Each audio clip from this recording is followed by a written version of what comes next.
Assalamualaikum warahmatullahi wabarakatuh. Perkenalkan, nama saya Rita Wanisa Putri, kelas 4.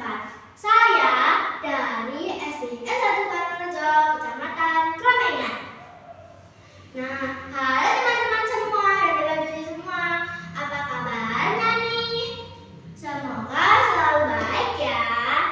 Pada kesempatan kali ini, saya akan bawakan sebuah cerita dari daerah Gunung Kawi yang berjudul Asal Usul Dusun Tanakan. Matahari bersinar sangat cerah di dusun Ngosok, Kecamatan Singosari, Kabupaten Malang. Udara di sana sangat hangat dan banyak anak-anak yang sedang asik bermain gundu di bawah pohon mangga. Di antara mereka ada anak laki-laki yang bernama Adi. Adi sangat menyukai desanya yang sangat damai. Namun hari itu pada tahun 1942 suasana mendadak berubah. Kepala desa memanggil semua warga ke balai dusun. Wajah para orang tua tampak cemas. Kemudian ayah Adi berbisik, ada perintah dari tentara yang datang ke wilayah kita. Ternyata lahan perkebunan mereka harus digunakan oleh pihak tentara Jepang untuk keperluan strategis. Semua orang harus pindah tempat tinggal. Semua orang pun bingung. Kemana kita harus pindah? Bagaimana dengan rumah dan nenek kita? Tanya orang dengan bersahut-sahutan. Kemudian Pak Kepala Desa berkata, kita semua harus pindah di sebuah hutan di lereng Gunung Kawi di daerah Bangulan. Kemudian warga pindah. Keesokan harinya, hari perpindahan pun tiba. Adi memikul sebuah buntalan kain yang berisi bajak kesayangannya. Ayah memikul tikar dan bambu, sedangkan ibu menggendong periuk besi. Rombongan warga Singosari pun berjalan beriringan.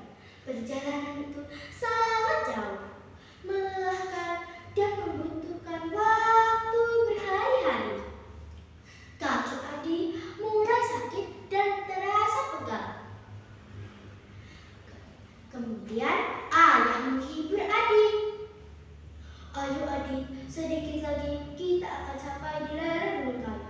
Hibur ayah sambil mengusap kepala Adi yang penuh keringat.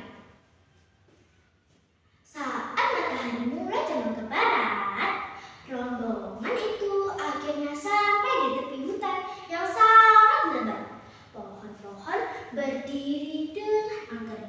Semak belukar berduri tumbuh di mana-mana. Anak-anak kecil pun mulai menangis karena kedinginan dan ketakutan melihat hutan yang sangat gelap. Kemudian para warga pun bingung. Di mana kita harus tidur malam ini? Tempat ini masih terlalu liar dan belum bisa untuk kita tempati. Kemudian di tengah kebingungan warga, muncullah suara sosok sepatu bot yang sangat tegas. Kemudian di balik pohon besar muncul seorang pria yang memakai baju seragam dengan rapi dan memakai topi berwarna abu-abu seperti tentara Jepang. Lalu warga yang melihat itu langsung ketakutan dan bersembunyi di balik pasangan masing-masing.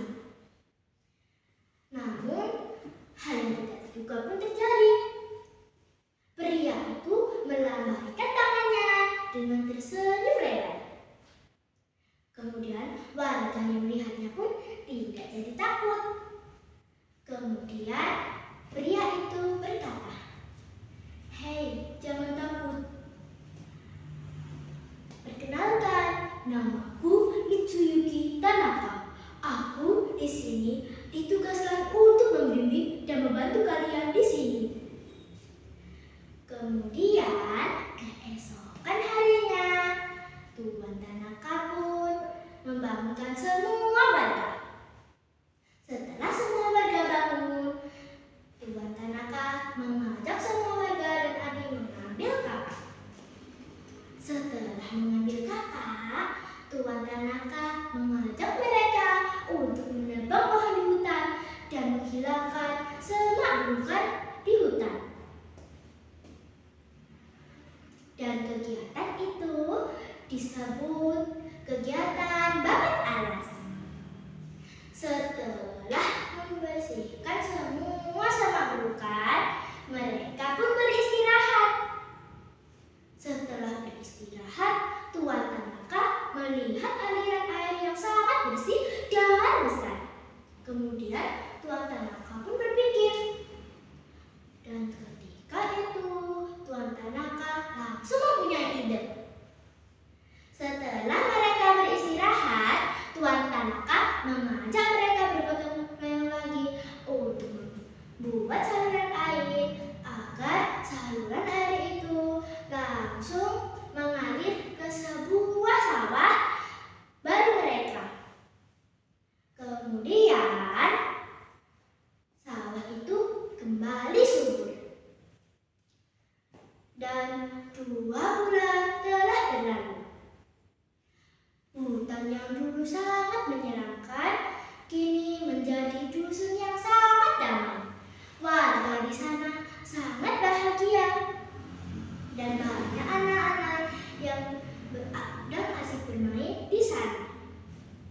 Kemudian keesokan harinya, Pak Kepala Desa mengumpulkan semua warga ke balai dusun untuk memberi kejutan kepada Tuan Tanaka. Setelah mereka sampai, Pak Kepala Desa lalu maju dan Pak Kepala Desa berpidato. "Untuk Pak Tuan Tanaka, kami berterima kasih atas bantuanmu karena engkau telah membantu kami untuk membangun desa ini. Kami sepakat untuk menamai desa ini sebagai Dusun Tanaka." Setelah Tuan Tanaka mendengar itu, mata Tuan Tanaka langsung berkaca-kaca dengan terharu. Bertahun-tahun telah berlalu. Pemerintah mengubah nama itu dengan nama Dusun Arjomulyo. Akan tetapi, semua warga tetap menyebut dusun itu sebagai Dusun Tanaka. Dan aliran-aliran yang sudah mereka bangun dahulu kini menjadi wisata. Nama wisata itu disebut Unggulan Wisata Tanaka.